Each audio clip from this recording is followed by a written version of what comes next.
11 Alive midday at 11. I'm Aisha Howard. And I'm Cheryl Preheim. Right now, a SWAT officer is recovering in the hospital and a 70-year-old is in custody following a standoff at the Four Seasons Hotel in Midtown. This was very scary. So this man fired several shots from the 33rd floor of that hotel, forcing residents on that floor to evacuate, and Atlanta police issuing a shelter in place for those in and near that high rise. So many residents were startled and frightened by what was happening. We talked to one woman who says she's just visiting Atlanta with her family. She heard the gunfire from her hotel room next door. It was a handful.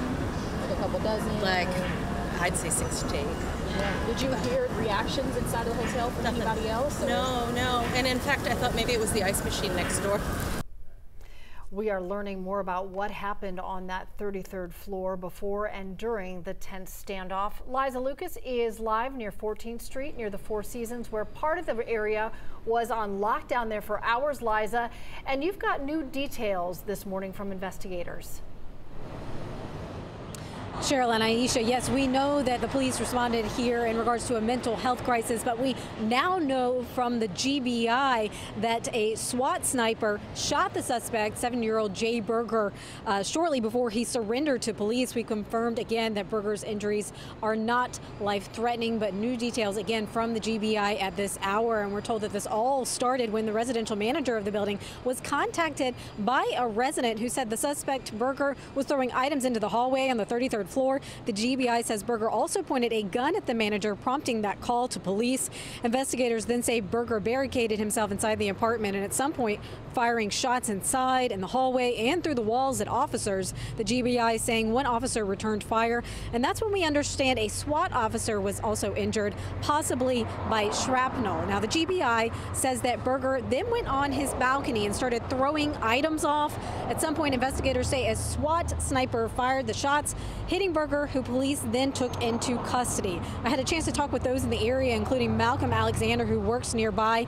He heard the shots fired, and he tells me, unfortunately, it's not the first time he's been impacted by a shooter situation in Midtown.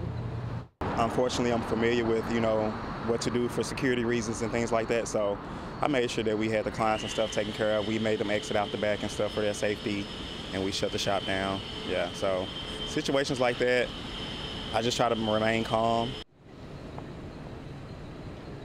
Now, Malcolm actually worked nearby in a different business when a shooting took place in the area near Colony Square back in 2022. The good news, everyone will be okay in this situation. The GBI telling us that Berger will be booked into Fulton County Jail once he is released from Grady Hospital. He's expected to face aggravated assault charges, though we're told other charges may be forthcoming. Live in Midtown, Liza Lucas, 11 Alive News. All right, Liza, glad that everyone else was okay. We just got this picture of the SWAT officer who was injured.